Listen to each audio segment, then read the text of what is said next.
A very good evening and welcome to this edition of the Fourth Estate. Charles Mwangusha-Mpagi, and within the studio tonight, let me introduce Onapito Ekomloit, Corporate Affairs Director, and our brewer is SAB Miller. Ona, always a pleasure to have you on the show. Thank you, Charles. Good evening. We also have Professor Dr. Ezra Suruma, former Minister of Finance. You have so many titles, but now you're a presidential advisor on the economy. Thank you. It's a pleasure to be here. Very nice to have you. And Mr. Patrick Tumwebaze, Executive Director of the Uganda Debt Network. Very nice to have you, Patrick. Thank you. Good evening, viewers. We're actually taking a break from the politics to discuss a little bit more about the economy. The exchange rate of the dollar, unless you're earning dollars, you can't celebrate the changing, the challenge between the Uganda shilling and the dollar, the pound sterling, and the euro, the rising price of fuel. Though someone told me, Professor, the other day that actually water is more expensive than fuel, but people don't pay attention to that. You can buy a liter of 500 mils of a bottle of water, 500 mils at a major hotel at 3,000 shillings, when a liter of petrol is at 3,850 now, about 850 shillings. What is going on? And the question of Uganda's debt portfolio as we speak, with a lot of projects that we are undertaking and how they tie into this season of politics, because everybody expects that because you're going through an election year, you expect that the prices of commodities continue to go up and inflation will continue to go up. Also we'll be discussing tonight. Let me start with Patrick and ask the question of the state of our debt as a country. Oh, thank Where you. are we standing at the moment? Thank you, Charles. According to research done by the Uganda Debt Network, we're standing at about $9.97 billion of external debt. Which translates into how much in Uganda shillings? Into about 35 trillion Uganda shillings. But that excludes the domestic debt, which is about 9 trillion shillings currently, as per February this year. Professor, let me come to you immediately after, on that. Government has always thought, including the time when you're Minister for Finance, that our debt is actually sustainable, it's manageable, that's not so bad. 35 trillion of external debt alone, without domestic debt, should be something scary for the country, for the economy. I don't think so. It's still a small debt compared to our total production or total income per year. Perhaps we should be more worried if the proportion that we have to pay for servicing the debt every year rises beyond what we can sustain. And I think that more importantly is the rate of growth of the debt rather than the stock of debt. It's true that the stock is rising, but the rate at which it is rising is a greater worry than the actual stock at present. What drives the stock of debt? Well, the government's programs, particularly for infrastructure, are putting some stress on the debt, but more importantly, the rate of interest that is being paid on domestic debt, and the fact that we are now moving from concessional interest rates, concessional borrowing, to non-concessional borrowing. That is the cause for worry. So that where we had been ensuring that government takes only debt that bears very low rate of interest from the World Bank, from African Development Bank, and so on, from multilateral institutions. Now we are moving into some bilateral debt, borrowing from other countries at higher rate of interest, because we want to accelerate the construction of infrastructure. And so there is cause here for worry, because the non-concessional debt will mean a higher burden and higher growth in the burden. Just on the data and the rate of acceleration, just as reported, is this date and yes, acceleration of infrastructure development, for infrastructure development should ideally be something good. Yes, but if you mix economics and politics, sometimes politicians might want to accelerate infrastructure development to do what some people have called white elephant projects, but also to do projects that have more political rewards than economic rewards. Do we find ourselves in a situation like that? I don't really think so. I think that we are far behind, for example, in energy production, in the amount of electricity that we produce. And so it is understandable pressure from, I believe, the entire population that increasing energy production is desirable, is important. And so projects like Karuma, like Ayago, should be financed, albeit at what cost? But Professor, if you look at that, we are building infrastructure here. Other countries are building infrastructure. Yes. The cost of the energy infrastructure, for example, that we're building, the amount of output that is expected out of Karuma, for example, if you compare it with what Ethiopia has been doing on similar projects, ours looks like we're paying 3 times more than and getting 10 times less than another investor in the same area. I have not compared the cost of money that Ethiopia is using with our own cost of money. I believe some of their own borrowing is also from China, which is also one of our sources. So I can't tell you that our cost of money is higher. It's true that the production of energy in Ethiopia is exceedingly high. They have invested greatly in hydropower and other forms of energy, and we are trying to catch up as well. We are far behind. So I believe that the issue should not be on whether or not we should invest in energy, but making sure that the cost of investment, for example, the President indicated that the cost of money in Bujagali was quite high. I think a return of 19%, and that might be desirable for us to refinance that project in order to lower the cost of energy. So we do need the energy, but we need to find affordable ways of doing it. Let me turn to you. You're in the private sector. You have also served the president, and I think you served. Now, looking at it from the private sector perspective, Professor talks about Bujagali. There was a lot of debate in Parliament about the cost of financing Bujagali. Initially, with the AES Nile Power and the power purchase agreement that came up, then it was dismissed as political sabotage. Now, 10 years down the road, you realize actually it's more expensive to finance Bujagali the way you're financing it. Doesn't this cross over into other projects like Karuma, like Ayago, road construction? We do roads here the last 7 years, when Rwanda is doing the same roads at a much cheaper cost and they're lasting a longer period of time. Doesn't that add to the overall debt budget? Yes, Charles, on this subject, it's nice to have the experts here, so I won't do an injustice to debating at a very technical level. But certainly, you are right, I come from a private sector, I come from a multinational company, and everyone in business knows that debt is not a problem. In fact, you can't have a serious business which does not borrow. And in fact, if there was no borrowing, then it means there's something wrong with either the business or the way it's run.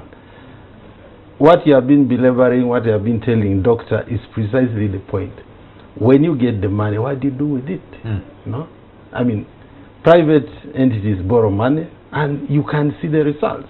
But the sad story often in the public sector is that this money is borrowed and you struggle to see the results. It takes decades, takes so many years for something to be realized. So the debate about Bujagali, you say, has been answered. For me, my point is we need to change. When we borrow money, doctor, what do we do? How do we utilize this money? We have clearly debated and agreed in this country that the public sector is inherently dysfunctional. But we also see evidence that private entities can actually utilize money better, especially when they have a profit motive. Isn't there a case for borrowing to give to private competent firms and businesses to administer most of these projects, instead of putting it in the usual public basket and then we keep on urging the same thing in Parliament? Each time there is a borrowing, the debate in Parliament is the same. MPs will be lamenting. They will be questioning why they're borrowing. The borrowing is perfect. but they're actually questioning where the money goes. What are the results of the previous borrowing? I'm not terribly worried about people who say we are tying the future grandchildren to these dates, so long as those grandchildren will find something to inherit. I mean, it will still be sustainable. Well, I hope I understand you. My comment would be that actually, when the government borrows money, the projects are done by the private sector. So the question perhaps that we need to look into is the efficiency of this relationship between the public sector and the process of giving contracts to the private sector and of supervising the private sector and making sure that they are able to deliver quality projects on time. There is definitely a need for improved delivery of projects. And so it is true that government does get the money and it's the borrower, but the actual implementation is now a relationship between the government and the private sector, and I agree entirely. And I think that's that where there is work to be done from the ongoing UNRWA investigations into the corruption in the road sector. You can see that in between the borrowing and the giving to the private sector, something doesn't really public add service up. that doesn't actually give you what you need. But maybe, Professor, let's bring Patrick into this. Uganda Debt Network was established when Uganda was beginning to benefit from the Paris Club, the highly indebted poor countries. Now we have gone through 5 cycles of HIPIC, and the debt is as high as it is. Is there value for money from the borrowing and the debt relief that we have received so far? Yes, definitely is value for money. Just take you back, of course, as you mentioned, we have had about 5 cycles, and in 2005, the debt stock was actually less than $1 billion. And now, as I mentioned, now it is about $9.97 billion. Of course, that time, the cost of servicing the debts was beyond the service delivery that the government could afford. So it helped, I would say. The only problem we have is that, yes, the rate is increasing, but how is it increasing? As Professor mentioned, we are getting out of those concessional loans, and now we're going into almost commercial loans from China, from the Exim Bank of China and the other lenders. Yes. And that has a big problem on asset balance between the returns of the loan and the time when you have to pay the debt. For example, much of the loans that come from China, maximum 15 years, and then you put it in a road and you expect the returns from the road to pay the debt. That's where we have a problem. There's that mismatch between asset and then the loan itself.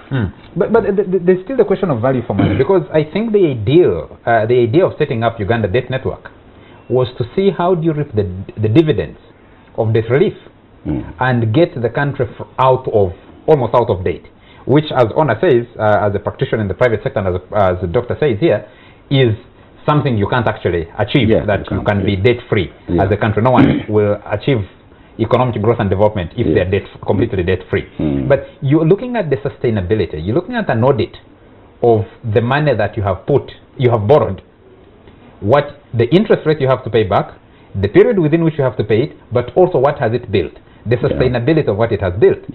Your audit as a debt network, does it indicate that we are balancing on those 3 or 4 strands?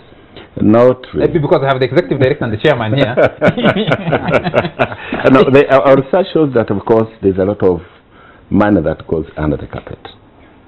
The money that's borrowed, I mean, this is being seen in these, URA probes and so forth. And that, of course, undermines the sustainability of the debt.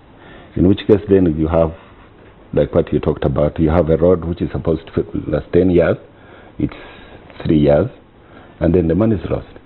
So we are not sustainable on that front as a country. Now, of course, the government has to strengthen the institutions and the laws that require that curb that aspect of corruption. I mean, we are very glad that much of the law is not yet assented to by the president, that the anti-corruption law has been revised. Maybe that would help also, in a sense that there's a clause which makes it a bit very risky for you to, engage in corruption, that you can, go to your assets and then recover them, which hasn't been the case in the previous law. So if that one is put in place and is practiced and is, that would help in curbing corruption. So the issue is, the debt, yes, having a debt is not bad. It means you are creditworthy, as he mentioned, and it's good. But how do you get to the debt, and how do you implement the debt? And in which structure the debt is also another issue. How are we doing on those fronts as a country? On the debt, we are doing very badly, in my view. Because you see, the debt is not so big, but the structure of the debt itself is the problem. The structure, I mean, we are going into commercial loans, and which commercial loans are servicing, are funding infrastructure development, energy, roads, and so forth. I mean, you have noticed of recent, this is my view, whenever you move around, people have money actually building, are planting cypress trees.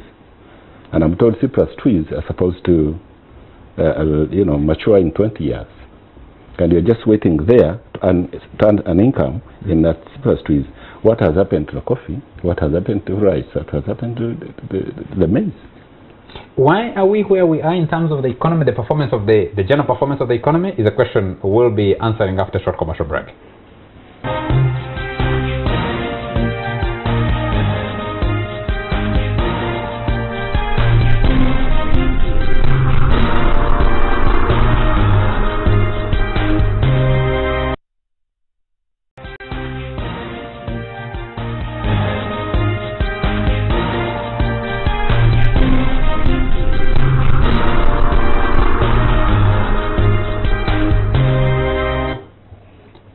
Welcome back to the Fourth Estate, featuring Professor Dr. Ezra Suruma, former Minister of Finance. You have Patrick Tumweba, Executive Director of the Uganda Debt Network, and my colleague Ona Peter Komoloit, Corporate Affairs Director of Nara Breweries, SAB Miller. And we're discussing the state of the economy, the debt burden for this country, and how that debt has been procured, how it's being applied, its sustainability, and what it means for the overall health of the economy today, but also 30 years from now. Professor, I want to come back to you on this. If you assess the state of the economy as it is today in an election year, what, as an economist, would you describe it as? How would you describe it? Well, usually when we look at our economy, we are interested in the stability of the economy. We are interested in the growth of the economy. We are interested in employment in the economy. Of course, we are interested in the balance of payments. And looking at those elements, the stability, inflation-wise, has not been bad. I think it's been within control. It's single digits. The problem, of course, as you mentioned earlier, has been the volatility in exchange rate, which has many factors causing it, including some loss of regional markets such as Southern Sudan, which had been a major contributor to our foreign exchange. So I hope that some of these factors will improve. Otherwise, that volatility may not be contained as quickly as we would like. Employment remains a major issue, of course, as you know, especially for the youth, but we hope that as infrastructure works increase and other investments increase, that some of these investments would absorb the unemployment. But these are more medium-term and long-term issues. They cannot be expected to be addressed in the very first time in a matter of months. So it's expected, of course, that there's more speculation during an election year. There's less investment. People are a bit worried about what will happen. So it's expected that they are more cautious about investing, and so you expect the rate of growth to be dumped somewhat. So given all these factors, in my opinion, everyone knows that this is an election year. Things are not likely to be entirely normal, but they'll just hold on, and in a matter of months, we shall be back to where we should be. You have investors, from what I hear you saying, you have investors who are holding back their money. They're not reinvesting. You potentially have capital flight. People converting their shillings into dollars, into pound sterling, into euros, into yuan, and taking it across the border or to other markets where they think it is more stable. What that for me points to as a layperson, and talking about the regional markets in the DR Congo, in South Sudan, Rwanda, which have been the newer markets for this region, and saying they have been dampened, you are talking about food exports, Southern Sudan especially, very little in terms of manufactured goods. My layman's interpretation of this is that you are actually still walking on eggshells 30 years after you promised a self-sustaining integrated economy. That you're doing very little in terms of domestic production and selling out finished products, and you're talking largely about the service industry and a little other things. Is that helpful? And Charles, and that's why it's very important to ask these questions at this time of elections. I mean, often, sadly, these elections become another lamentation ritual, you know.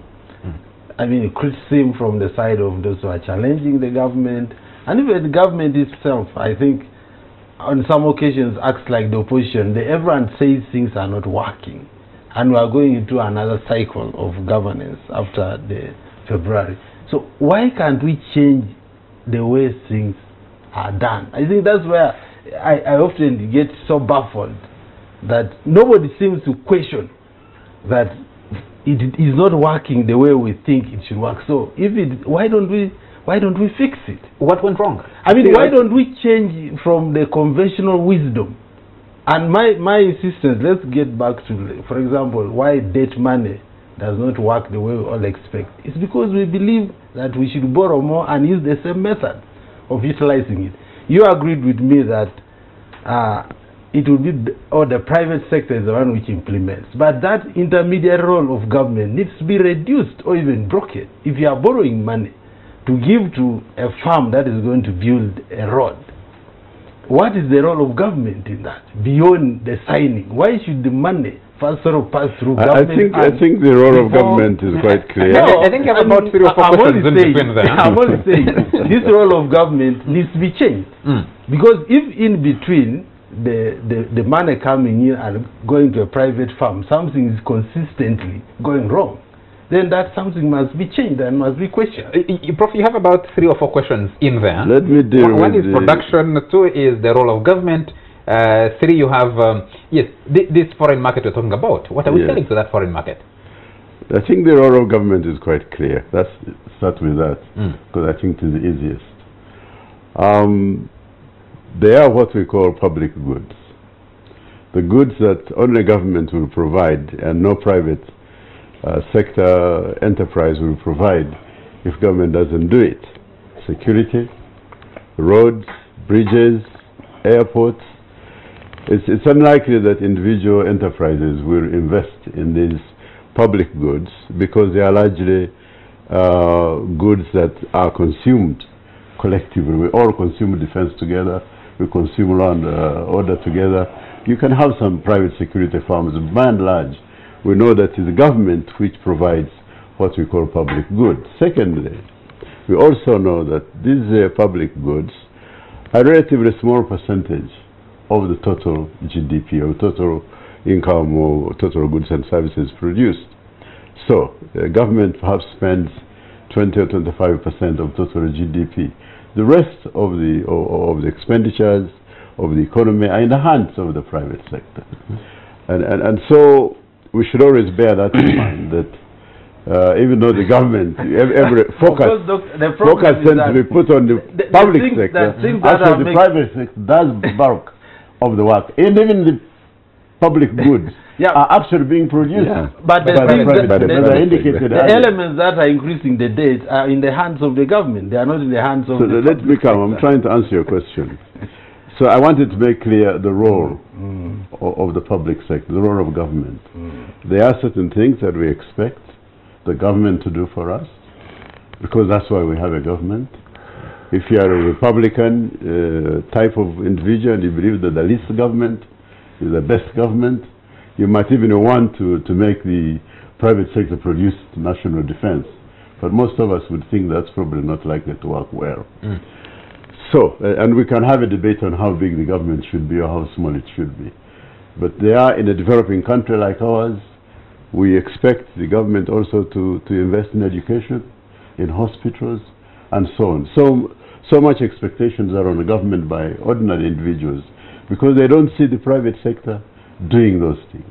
For example, banking would be, financial services would normally be a private sector good. But you go into rural countryside, you don't find the banks there. And this forces the government to try and do something to increase financial services. But Professor, if you could just cut in right there, you just published a book. Yes. And in that book you talk about your role and struggle to keep the Uganda Commercial Bank in the hands of, as a public bank, as a people's bank as it was called then. Yes. And yes, the privatization of the financial sector, the banking sector for example, was touted as a way to bring interest rates down. You have large banks here, you have many banks here, and the interest rates are just extortionist, if you could put it that way. The simple extortionist. Private people, myself, Onapito, Patrick here, can't borrow money to invest in a business and think that will pay it back. You wake up every morning, you open a newspaper, and you find people's houses, people's properties, little pieces of land are being advertised for sale because the idea of taking banking out of the public, the government hands, into the private sector hasn't worked. Effectiveness of regulation, I do not know how it works. So you're supporting me. I argued, I argued then as now that the privatization of Uganda Commercial Bank will not bring interest rates down. The people who wanted it privatized then and there argued that because it was so big, it had more than 40% of total deposits, that its privatization would bring interest rates down. It didn't. So I have won that round. Now, concerning inclusiveness of the population into the banking system, clearly, again, the banks, private banks, are free to go into rural areas. They have not gone. So this justifies the government taking steps to see that the ordinary people can have access to financial services. Well, for me, I'm not from the banking industry, but I really think the banks are, the private banks are doing a good job. To me, what I look at is the level of efficiency and why they don't go to most of these people. How many parishes? People are too poor. Out of 7,000 parishes, how many have a private bank? The people are too poor to justify having bank branches there. So you can't blame the bank for not going to where there is no money. There is the question of reach and accessibility to banking services. There is the question of the interest rates charged by these banks. Almost each of these banks are going to declare at the end of this financial year a dividend. The dividend goes out, takes the dollars out to someone else because their shareholders are not domestic, they're not local, so the money is not expected to stay here. Does it actually help? Because you would expect that on a Peter Komoloit, outside of a staff scheme at SAB Mill and Nile Breweries, can borrow money, can walk into a bank because he has an idea that can employ 5-10 Ugandans and can build and produce something. But if you borrowed at that interest rate of 26%, 24%, some of them actually going as high as 36%, 46%, it's unsustainable. Right. And it's not benefiting. I don't see the benefit, the cost benefit there. Patrick, what do you say? I think I just want to agree with, of course, Onapito, of course, our population at war. We can't afford to have, I think, people depositing in sub-counties in the banks. But of course, it is a serious major concern when you talk about, like you mentioned, capital flight. The banks that are here, which are private, are owned by foreigners, so which means the money does not actually stay here. Maybe we benefit briefly on some kind of employment, but it is a serious matter that the government actually should come in, to me. And I'm glad, of course, there is also this how do you call it? This SMS. The mobile money. Mobile money. Yeah, that one is helping a lot. But if you see the success of mobile money, it just tells you that people are not actually as poor as we think they are. People are saving their money not in banks, but they are putting that money in pieces of land. They are putting it in chicken. They are putting it in goats. They are putting it in cows. They have some money, but the decision I think what I'm talking about is the issue. Of course, like when you look at the mobile money, actually, mainly the issue is transmission. Yes. In my view. But you transmit what you have. You transmit what you have and to do something. But we have known for a long time that poor people actually do save. If they have a safe place to put their money, they will save. And so what we wanted to do by, for example, encouraging savings and credit cooperatives was to make sure they have a safe place where they can send. What has delayed is a regulatory framework for savings and credit cooperatives to make sure that they are indeed a safe institution where to put money, and if the money is lost, then they can be compensated.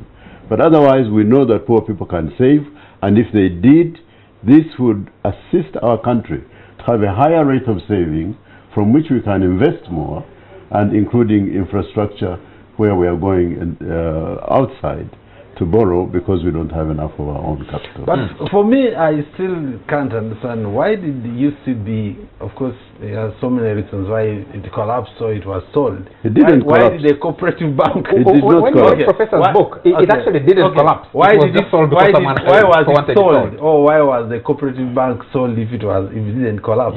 Cooperative bank collapsed. Look, for me, I think the problem with the public sector in this country or in Africa in particular is that it's such a weak control that you inherently will always go into these problems. That's why institutions with a profit motive are doing better, you know.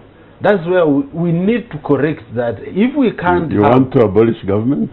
Look, there are a lot of elements of government. I heard you earlier talking about health. There is almost a consensus that our health is in a pathetic stage, and we all go to hospitals, and we all say they are not the free enterprise is free to enter the health sector. Yes, but it depends on, first of all, you have a wrong mindset which has been planted in the people that you have free health care, which makes them not actually think about their health. I would not agree with you. I would say that people go to private sector care if they can afford it.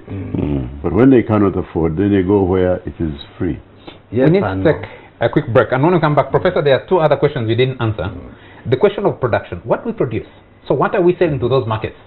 If you're talking about the volatility coming because we have an election year, if the economy was firmer, as you envisaged it 30 years ago, then you wouldn't have this volatility coming at this time.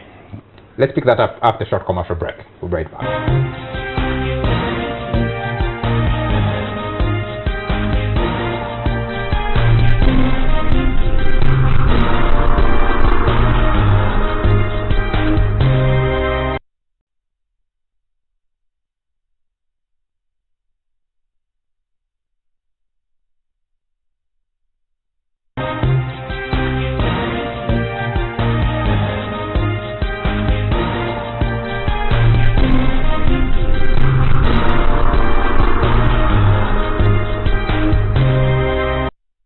Welcome back. This last segment of the Fourth Estate, discussing the economy, Uganda's debt burden, productivity, and especially in this election year, with Professor Dr. Ezra Suruma, Patrick Tumwebaze, and Onapito Ekomloid. Professor, what do we produce? For whom? And why do we produce? Why or what we produce? Not better. Let me say that concerning production for export, in 1986, when NRM came in, the only earning from earning for export was from coffee, and even that was very small. So there has been, excuse me, there has been a tremendous diversification of sources of foreign exchange, so that we now have, for example, that fish was not an issue, was not an export. Now it is. Tea had completely disappeared. Now it is an export. Coffee was privatized. Well, I think last year we exported 3.8 million bags. This is close to a record. However, I'm Close to record, how does that compare with what we exported in coffee in 1977? I believe what we exported in 1977 was very low. It was not anywhere near In that. terms of volume, actually, it might change I have done numbers. I have done an analysis of coffee exports from 1960 to 2010, and it is true that when you take the average export in every decade throughout these 40 or 50 years, it is about the same. It has not been a big change. So there is no doubt. What explains that? I think that the main explanation is that we have not invested in higher productivity, particularly using fertilizer. The Uganda's use of fertilizer is one of the lowest in the world, and that is why in a hectare in Uganda you get about 10 or 11 bags of clean coffee, Robusta, compared to Vietnam, which gets 46, more than 4 times. And there it's an issue, I think, of productivity. And we have to put more effort into how much coffee we get per acre and per tree that we have, because we are getting too little compared to what other exporters are. Is there a problem at the thinking level, Professor, especially at governance level? Because if you say what we are investing in to improve productivity, what have we actually invested in to improve productivity? You'll give the same statistics for production per hectare for maize, for a maize crop. We ran around with vanilla because there was a disaster in Madagascar. And then we were so excited, and every government official talking about vanilla growing. When we had a coffee boom, it was because of frost in Brazil. Once it ended, we went back to where we were. You talk about, they brought things like jatropha, or you brought things like, all sorts of things, ideas that come up, but they actually are not, there is no deliberate effort towards sustainability of what we produce, if you're talking about food crop production. I mean crop production. I think that now there is an attempt to make our fertilizer production a reality. That's a critical ingredient for a country that's predominantly agricultural. And I hope that everyone, all Ugandans, will support and push the domestic production of fertilizer. Because imported fertilizer is very costly and very expensive for us. We still use far less fertilizer in Kenya, for example, next door, although they also don't use as much as, say, Vietnam or European countries. So I would say that for Uganda, a fertilizer factory is a critical industry. And since we are lucky to have the phosphate, rock, and the ingredients, and also the natural gas and so on, necessary for making fertilizers, if we can do that, we will not only increase our productivity as a country, but be able to export fertilizers to neighboring countries, so they too can increase their productivity. Let's just finish your answer on the question of production, yes, beyond agricultural-based production. What else are we producing? Then I'll come to Patrick and... Certainly, my recollection is that we were not exporting maize in the 1980s. It was too little. There's been a tremendous increase in maize production, in rice production, and so we are exporting food to our neighboring countries. I think that's important. Overall, the diversification of exports is far, far greater than you could have imagined 30 years ago. Clearly, our exports are about half of our imports. So we have to do something about reducing imports or increasing exports. But what is that something that needs to be done? You're a Minister for Finance, now you advise the President. I'm saying that increasing productivity, in my view, is the #1 requirement. But that's because we can, and I believe that government is planning to do everything possible to raise coffee output from the current 3 to 4 million bags, perhaps 6 or even 10 million bags. And I think that's in the right direction. Of course, we know that there is somewhere on the horizon oil revenue and oil production. We can't completely forget about that. And in a way, it underlies some of our thinking and planning. That will be a great welcome measure. When it comes in, my fear, of course, is that it might overwhelm the rest of the economy, and we become an oil-dominated economy, with oil providing 90 or even 95% of exports. And that's why I think that we should use this time to increase investment in fertilizer and in agriculture, so that even when oil comes, it finds that we are already heavily invested in agricultural output, and therefore there will be a balanced economy rather than an oil-dominated economy. Patrick Kennedy is coming to this discussion. We talk about increasing agricultural productivity. We talk about the service sector. But you will hardly find a country that has succeeded in this world sustainably based on just agriculture and the service sector. You need to produce something that is more tangible. That magic, those three magic words, product of or made in, is something that remains extremely elusive. The agriculture that Professor is talking about is still hand-hoe, is still rain-fed, is still very rudimentary in almost every aspect. And I keep questioning how much investment we're actually making as government, as a people, into changing the way we do the things that we're doing. Do you think we're doing much, really? When we refer back to the recent red budget, we realized that, of course, investment in agriculture, the budget share for agriculture has been reduced. And that is a serious concern. Of course, as we as civil society have been saying, please increase agricultural share to improve on productivity, to mechanize, and so forth. So it's an issue. You are very right. I mean, it's still rudimentary, and I don't think it will take us where we want to be. But of course, I don't also agree with you that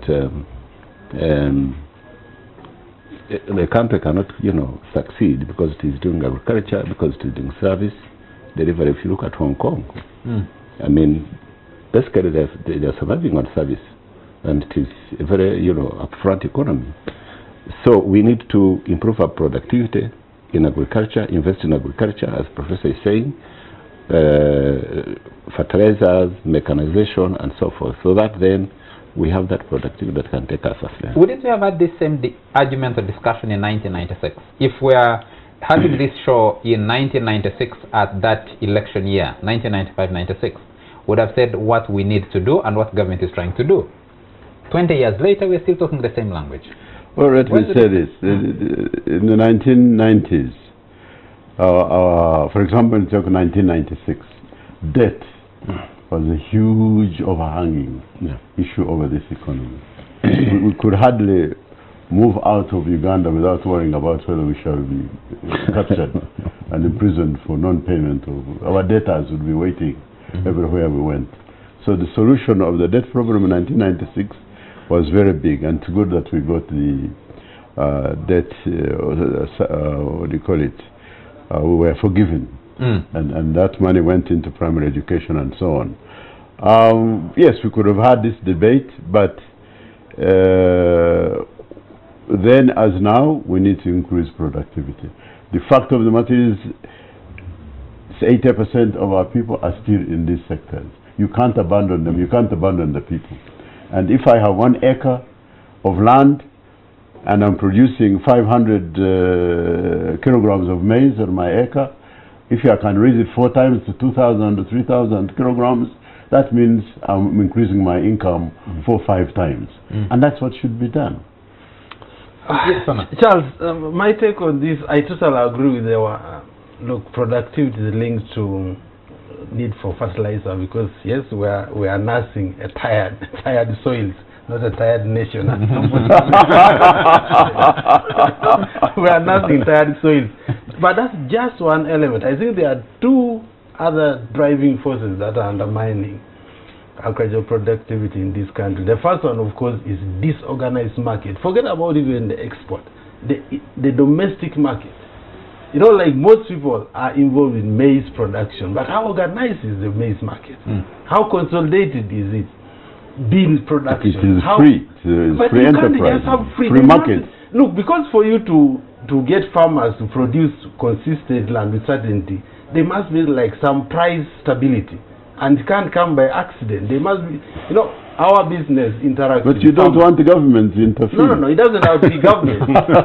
I want government to be a regulator, but not a deliverer of service. So I think market needs to be organized domestically before you even worry about export. But the biggest tragedy in this country is that we are doing our agriculture by talking. Government has reduced its determination and commitment to increase productivity to workshops.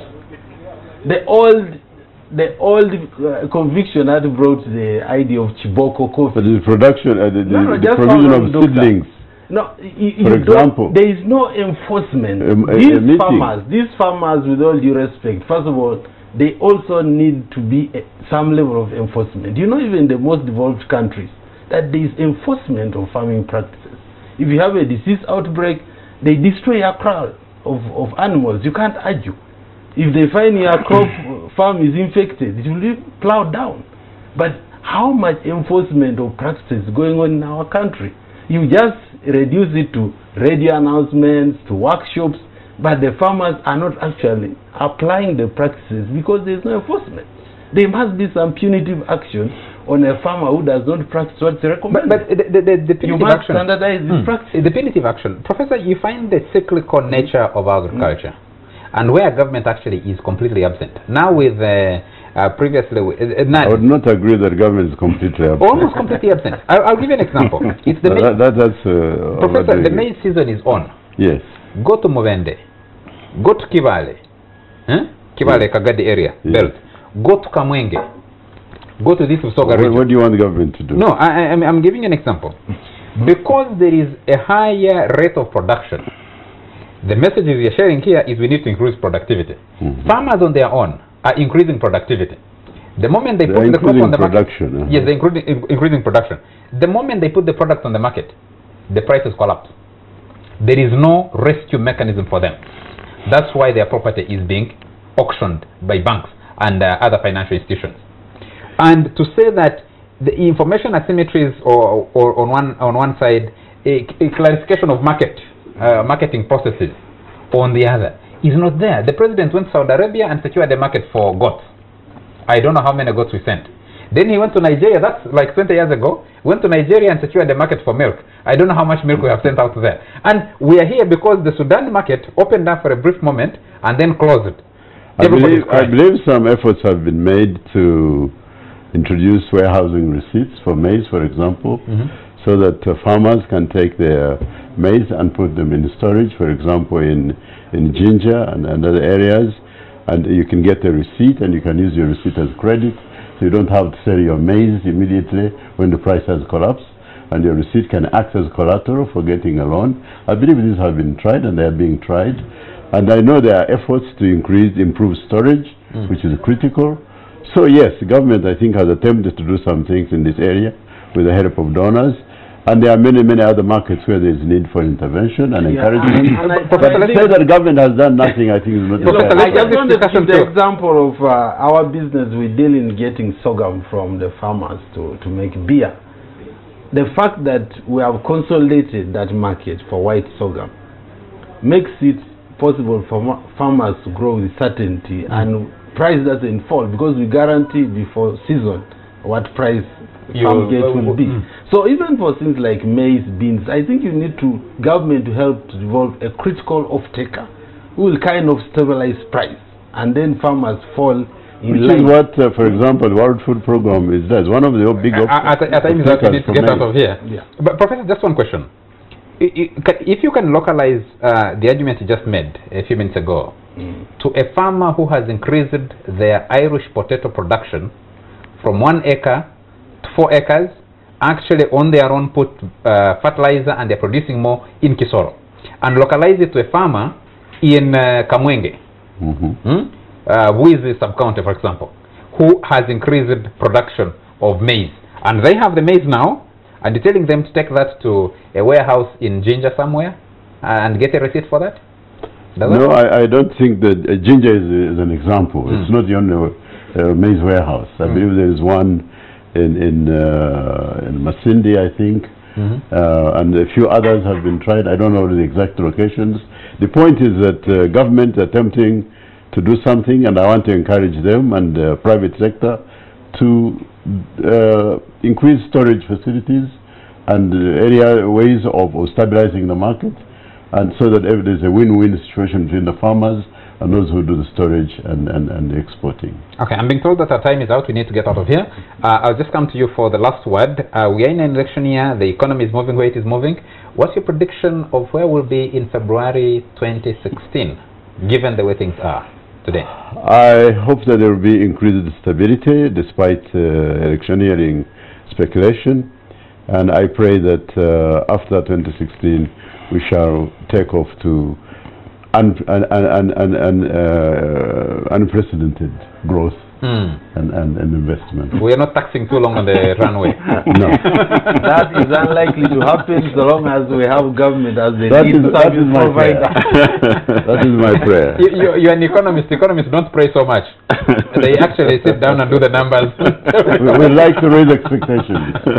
Patrick, Yep. do you think there will be a way to quickly balance the date, what comes out of it, and where the country needs to go, especially because now you're going to have a lot of promises being made, and these promises are being made not with money in the bank, but money that you expect to borrow from somewhere else? I think what needs to be done is really one, strengthen institutional capacity of debt management, and also to plug the loopholes where the money is Seeping through. I think that would do a lot of work. Of course, me as a person, I expect a lot of inflation in this electioneering period. Of course, you can see money is being thrown left and right. There's only 3 months left. Yeah, still. Take heart. Yeah, so I think once that is done, we would be okay. The debt is not bad. It's not bad to borrow, but how do you borrow and what you borrow? I thought debt network was established to deal with that debt issue. So if the debt is not bad, no, yeah, we're actually dealing with it. We are trying to analyze the inside of the debt. I mean, if you are not going to water, you are not in business. Gentlemen, our time is out. We need to get out of here. Thank you very much, Patrick Tumwebase from Uganda Debt Network. Professor Ezra Suruma, it's been a pleasure to have you on the show tonight. And Honor Peter Comrade, thank you very much. Thank you very much to you all our viewers for joining us tonight. Do join us again next Sunday for another exciting discussion right here on The Fourth Estate. Have a good night.